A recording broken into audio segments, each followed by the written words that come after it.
Welcome to the Festival of Storytellers.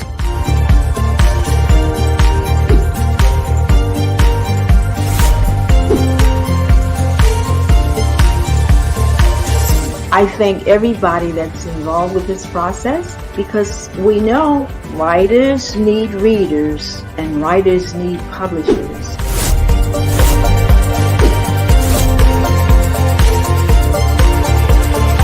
Experience is not about the publisher, it is about us, the authors.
Good afternoon, festival attendees. My name is Darren DC Lyons, and I'm excited about what this day will bring.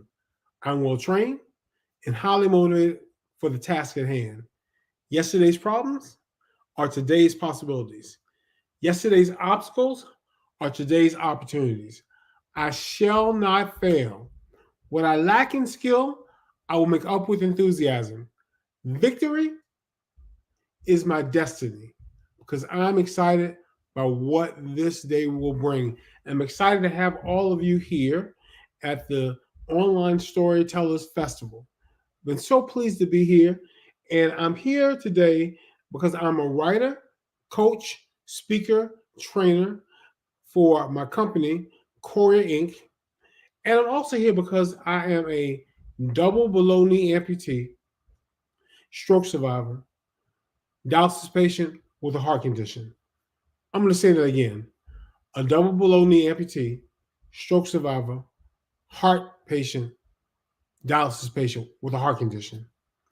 And I'm here because when I was going to my first amputation, I wrote a book with worn out tools, Navigating the Rituals of Midlife. This is my book, and it shows my story of going from being a corporate executive, traveling the world, really enjoying a great career, to being a below knee amputee, being totally disabled.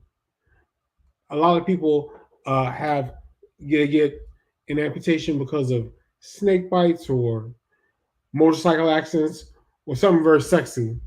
I got mine because of good old diabetes. I got it because of good old diabetes. So my story starts at my 50th birthday party. I mean, some of you may have not reached that yet, or some of you may be there. But we celebrated, had a high time, but within a year, I went from traveling the world to being a balloon amputee.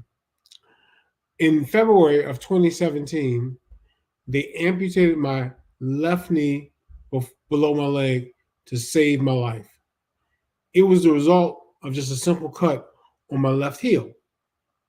You know, there's not a lot of bone. There's not a lot of bone and muscle in the heel, and there was nothing for the heel to grab onto heal.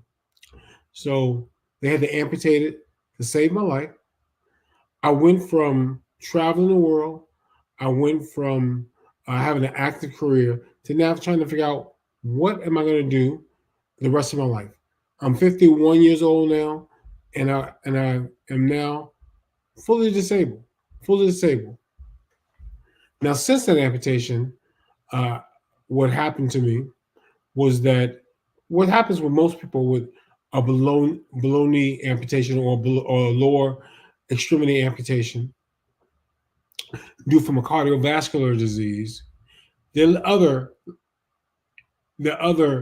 uh, leg has to be amputated as well. Normally within 5 years. Mine came within 1 year. Yeah, yeah, I overachieved on that. So now I'm a double below knee amputee.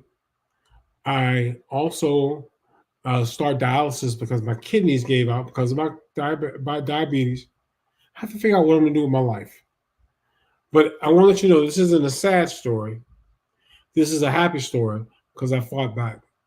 This is a happy story because since that time, I've written and published 2 books. Thank you. And I have trained over 650 corporate leaders in the color code personality assessment. And I've had, at one time, 20, 25 coaching clients in over 4 countries. I really tried to make the most out of my condition and move forward. I like to say it like this. Hollywood is filled with stories about coming of age, and they're all celebrated. First kiss, first prom, first marriage, first love. But midlife has its own stories as well, but not so celebrated. Career changes, losing jobs, relocations, divorce. Midlife has sickness and illness like me. But with 1-hour tools, navigating the rituals of midlife is my story. It's my story about how I went through recovery and how I came back from my midlife crisis. And I got to tell you, it took a lot of values to do that. I talk about this in my blog that you'll see on www.courier.com. Hey, Lauren, good to see you. I talk about the values that it took to come back from these setbacks: resiliency, optimistic humor, accountability, and relationship. I'm going to repeat that. Resiliency, optimistic humor, accountability, and relationship. It's called the Roar of DC Lyons. ROAR. Get it? Roar, DC Lyons. And that's because those values are displayed throughout my book. And even though coming back from illness takes a lot of resiliency, I believe you have to approach it with some humor. And in my book, you will laugh, you'll cry, you'll be inspired. That's with 1-hour tools, navigating the rituals of midlife. So glad you all joined me today. Oh, thank you for that question. I don't see who it's from, but can you explain more what the color code personality assessment is? Never heard of it. That's a great question. I'm glad you asked. The color code personality assessment is a personality assessment much like Myers-Briggs or Personalysis or DISC. And it is, but it's a little bit better, I think, because it brings people down to 4 different colors: red for power, blue for intimacy, white for peace, and yellow for fun. And the way I believe it, I think they're all personality assessments are great because they break down people and tell you their strengths and opportunities. But what makes color code so much better is that it's simple. And I took Myers-Briggs, I took Personalysis, and I think I've taken DISC. I can't remember what my Personalysis is, and let alone the other people on my teams or other people who are in my group. In the color code, when I do a 4.5 hour webinar, and by the time you finish, you'll know the strengths and opportunities of yourself, and you'll know the strengths and opportunities of others. So it is, I believe it's the most effective because it gets into the DNA of your culture. I hope that explains it, but if you have other questions about the color code or if you are interested in it for your group or your organization or your team, please email me at dclyons at KORRIOR.com. Once again, at dclyons at KORRIOR.com. Okay, Eleanor, I hope I'm pronouncing your name correctly. If you could, could you tell us what you've learned from each country you visited? Are you quite well traveled? Yes, that's a great question. In my role at my role as director of global customer care for 1-800-Flowers.com, I had the chance to travel the world and do some incredible things. I used to go every 3 months to Costa Rica, Guatemala, El Salvador, the Philippines, and then at the end of my tenure there, I started traveling to Guyana. And what I learned really was everybody had these similarities. And, I really mean this. Everybody had these similarities. They wanted a good life for their family, they wanted a good beer, and they wanted to practice their faith, and fall in love and have success for their children. I think all these things that are different cuts across those similarities cuts across all cultures. I'll never forget this time I was in the Philippines. Well, I was in Oklahoma City, one base, and I was watching Michael Jackson's funeral and just torn up about it. And then I flew to the Philippines, and the next day I was having beer with a gentleman who told me he was at the same time watching Michael Jackson's funeral. We're having the same experience, although we were thousands of miles apart, because we appreciated that artist. We're more alike than different. And that's what I've learned the most. Thank you for that question. Thank you so much. Another question I get a lot when I do podcasts to promote my book with worn-out tools, Navigating the Rituals of Midlife, is when you face all of these issues. Now, with worn-out tools, it only talks about the first below knee amputation. But when you face there and all these health setbacks, were you ever discouraged? Were you ever afraid? And I got to tell you, that's what everyone wants to know. And I'm a pretty positive person, and I always think about the bright side. But I got to tell you, yes, undoubtedly, yes, I have been discouraged, and I have been afraid, and I've had doubts. And, in a movie, when someone gets discouraged, they have a big awakening moment. And then the audience, the group in the movie begin to clap, and you move forward, and it's better from that point. That's not how it's been with me. With all these health issues, it is a wave, right? It is a roller coaster. Some days I feel good, some days I feel bad, but I dip into my reservoir of hope.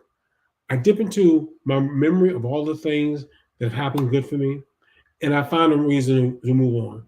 So when people ask me, have I ever been discouraged? I say, yes, this morning. I got to tell you, with no legs and no ankles, it's very hard to even get out of bed.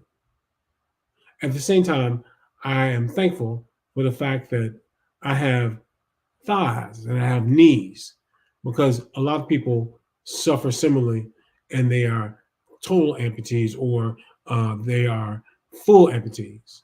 And I am a below knee amputee. So you got to look at the brace side. You got to look at how well you're doing. That's what I've learned.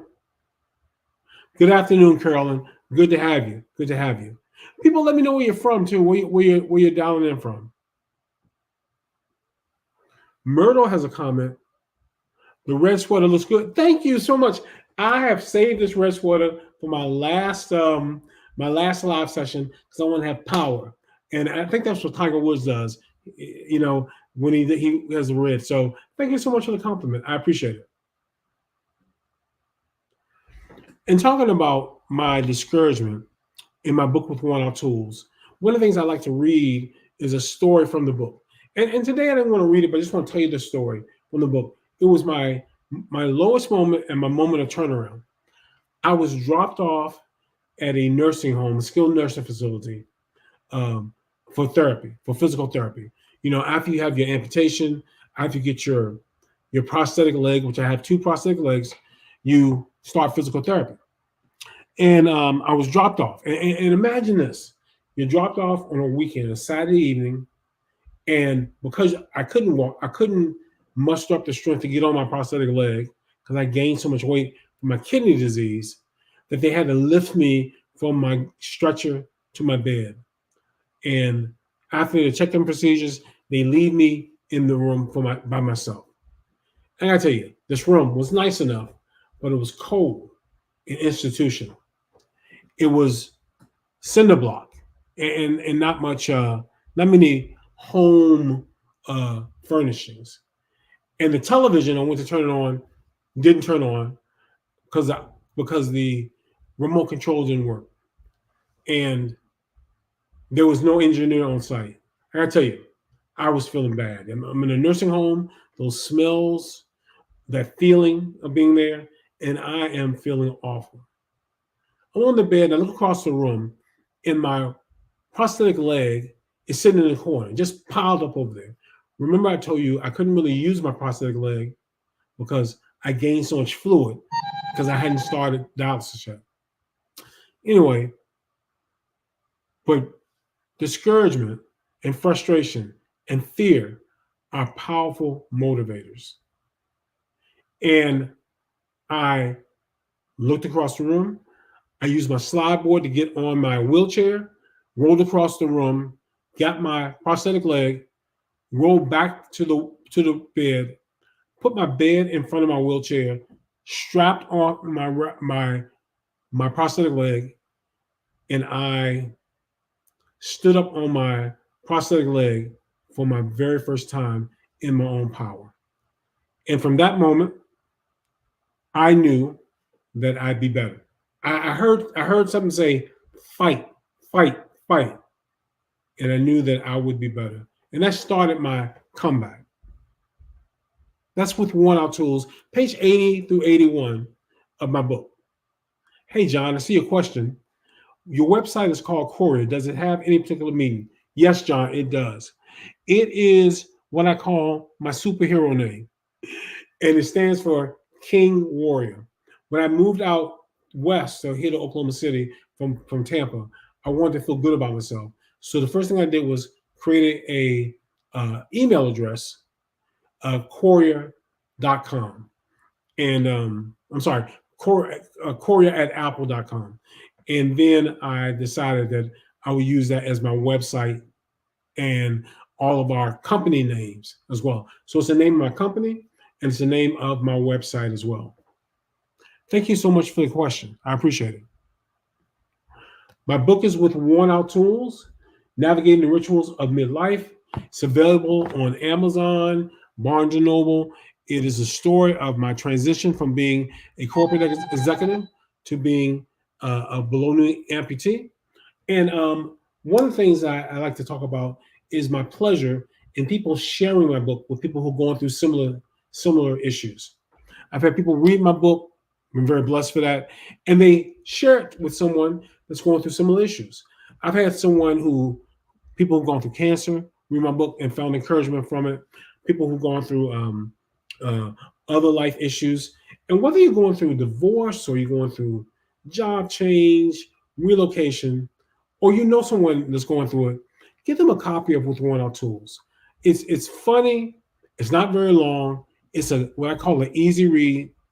And I really go into the depths of what my experience was, my whole experience, even some things that aren't as flattering, even some things that I'm not proud of. Matter of fact, if you write a book, and you start to read it, you say, oh, that's out there now. That's in the world. But I'm very proud of the book. And I'm so glad that people have used it as a help for them. Thank you so much. Thank you so much. I've been really encouraged by this online storytelling festival. I've been encouraged by the participation and people's interaction with me. I'm sure that other authors are as well. And it's great. And you can continue to interact with me by going to my website, www.korrior.com. I have a blog on my website called the Roar of DC Lions. The Roar stands for resiliency, optimistic humor, accountability, and relationship. All those things are important to me. All those things show in my book. With accountability, one of the reasons why I became a below knee amputee, because I wasn't accountable to my wife. My strongest relationship, I didn't do what I said I was going to do. Now I when I married her, I got to tell you, I weighed 465 pounds. That's right. That's right. And I tried everything to lose weight. I went on different diets and I tried working out, exercising, whatever. And thank God I was able to lose weight. Through a vegetarian diet, I've lost 270 pounds, depending on the day. And now I weigh a slightly overweight 190 pounds, maybe even 189. Thank you. Thank you. Thank you. And I got to tell you, I fulfilled some of those things, but I didn't take care of my diabetes. I thought that's all I had to do was lose weight. But I had to look at my complete health, and I was able. Thanks a lot, Stephanie. Thanks a lot, Stephanie. Sometimes superheroes wear red turtlenecks, and I was not accountable to her. But one of the things I've learned in my journey through the health care industry is we all have to be an advocate for our own health. Ask questions. Ask questions and challenge your doctor. It's great to have a cordial relationship with your doctor, even a friendly one, but it should be challenging as well. What pill are you giving me? Why are we doing this? Why are we increasing this dosage? What numbers support that increase? My doctor, I don't think enjoys my time with him, but I know that I'm a better patient because I ask questions. Being an advocate for yourself is one of the wonderful lessons I've learned. So Carolyn writes, I see frustration as a good thing because it means you're going somewhere. If you don't find a stumbling block, you can ever know you're growing as a person. How can you know you're growing as a person? Well said, although I butchered that, Carolyn. I agree. There's an old saying. John Maxwell said it. I heard him say it, but I think others have said it. What's in the way is the way. What's in the way is the way. And I've learned that if I lean into what's in the way, that's the way forward. That's the way forward. There are other wonderful sayings. One of them that I've learned or that I've come to reflect on through my journey is that a setback is a setup for a comeback. A setback is a setup for a comeback. And with one of our tools, navigating the rituals of midlife is my story about the beginning of my comeback. And when I say the beginning of my comeback, it's because I have goals. And I've set a goal to grow a speaking business. And I would love to and I've had a chance to speak at my church and to speak at some events. I would love to grow my business by speaking, by sharing my story with people. So if you need a speaker, or if you have, an organization that needs a speaker, please reach out to me at dclions@korrior.com. I would love to share my story with your organization. I think you'll laugh. I think you will cry. I think you'll be inspired as well. That is, looking at my time, see how much time I have to go. Any questions or any things that you have, please put those in the chat. Anything that you have. I talked about one of my values is relationship. And I got to tell you that my strongest relationship is my wonderful, beautiful wife. And I'm not just saying that so she can hear it. She's not here, but I do feel that way about her. And she has been my backbone. She has kept me. And also my grandkids. I have 5 grandkids, but at the time I had 3. And being alive, being able to even meet my two newest grandkids, we call them the littles, being able to meet them was worth all of the problems, was worth all of the issues. And I gotta tell you, when I was going through my recovery, there were days I felt like I couldn't get out of bed. But knowing that I need to live a life for them, knowing I need to survive for them, was motivation to get up. I don't know where you are with your faith, but me as a Christian, my Bible says that a good man leaves a legacy for his children's children. And I believe, if I'm anything, I'm a good man. And I knew I had to live and reinvent myself to leave a legacy for my children's children. I hope they say that I lived a better life after my illnesses than I did before. That's what I try to do every day. That what moves me. You know, I had a friend of mine, a guy I went to high school with, and we had below knee amputations at the same time. But unfortunately, he's passed away. And I believe that he didn't have the strength of relationships in his life. He has people who cared about him and checked on him and loved him, but not that wife, those grandchildren. I believe that he lost his hope. But I am, in all my strength and all the strength of the one who created me, I am trying to live the life that he deserved to live, or any of the people that have passed. And I talk about a lot of that in my book with Worn Out Tools, Navigating Rituals in Midlife. I would appreciate it if you picked up a copy of the book. I would appreciate it if you would share my story with yourself and with others. I have a relationship with my wife's ex-husband. I know that's a little difficult, but we come to know each other and work together. And he read my book, which I thought was great. Purchased my book and read it. And he said, Darren, with worn out tools can be resharpened. And as I think about that, it's true. Some people get the tools of humor, good looks. Some people get the tools of charm and winning personality. But when those good looks start to fade, when your charming jokes become corny, when your strength becomes brittle and weak, rely on those tools. Revisit them. They can be resharpened. That's the concept with worn out tools, and the idea about navigating the rituals of midlife. I call them rituals because everybody faces them. Younger people have read my book and they said they were interested in what happens to them.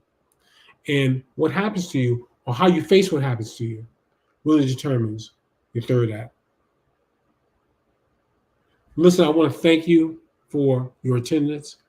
I want to thank the Online Storytellers Festival for sharing my story with the world. I want to thank all of you all. I hope it was beneficial for you. I hope that you were blessed by this interaction. Thank you so much. Have a wonderful rest of the festival.